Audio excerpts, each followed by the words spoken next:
আফ্রিদি আরও যোগ করেন, আমি আমার জাতীয় দলকে সবসময় সাপোর্ট করেছি, ভবিষ্যতে করব। একটা পজিটিভ সিদ্ধান্ত নিতেই হবে, এটা খুব জরুরি। কাল্পনিক পরিবর্তন করলে হবে না, বাস্তবিক পরিবর্তন করতে হবে। আসল সমস্যা তো রয়েছে গ্রাসরুট পর্যায়ে, সেখানে পরিবর্তন করতে হবে। আমাদের ওখানে নজর দিতে হবে, তবেই তো ভবিষ্যতে ভালো ক্রিকেটার উঠে আসবে, তাই না? আলোচনা করব শাহিদ আফ্রিদি রোহিত শর্মার ভূয়সী প্রশংসা করলেন এবং পাকিস্তান ক্রিকেটকে নিলেন এক হাত। পাকিস্তান ক্রিকেটের অন্যতম জনপ্রিয় চরিত্র হচ্ছেন শাহিদ আফ্রিদি। প্রাক্তন পাকিস্তান অধিনায়ক, বরাবর ঠোঁটকাটা হিসেবে পরিচিত।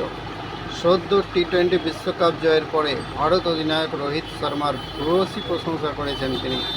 পাশাপাশি পাকিস্তান দল এবং পিসিবিকে নিয়েছেন এক হাত।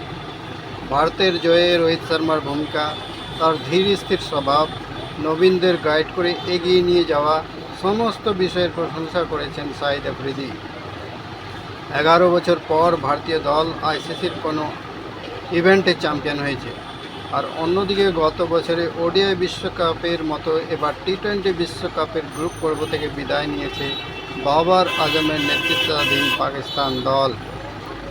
সংবাদ সংস্থা পিটিআইকে দেওয়া এক সাক্ষাৎকারে শাহিদ আফ্রিদি জানিয়েছেন, দেখুন, একজন নেতার যে ভূমিকা তা সবসময় খুব গুরুত্বপূর্ণ হয়।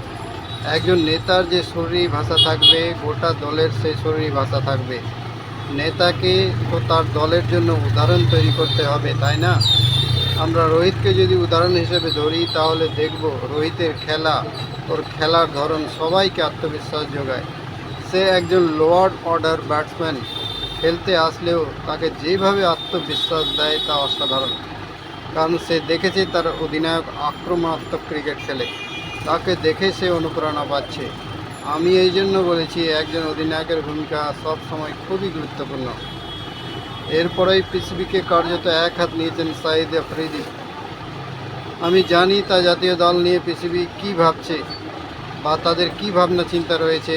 আমি অধীর আগ্রহে তাকিয়ে বসে আছি টি-20 বিশ্বকাপে খারাপ পারফরমেন্সের পরে তারা কী পরিবর্তন করতে চলেছে তা দেখতে। আফ্রিদি আরও যোগ করেন, আমি আমার জাতীয় দলকে সবসময় সাপোর্ট করেছি, ভবিষ্যতে করব। একটা পজিটিভ সিদ্ধান্ত নিতেই হবে, এটা খুব জরুরি।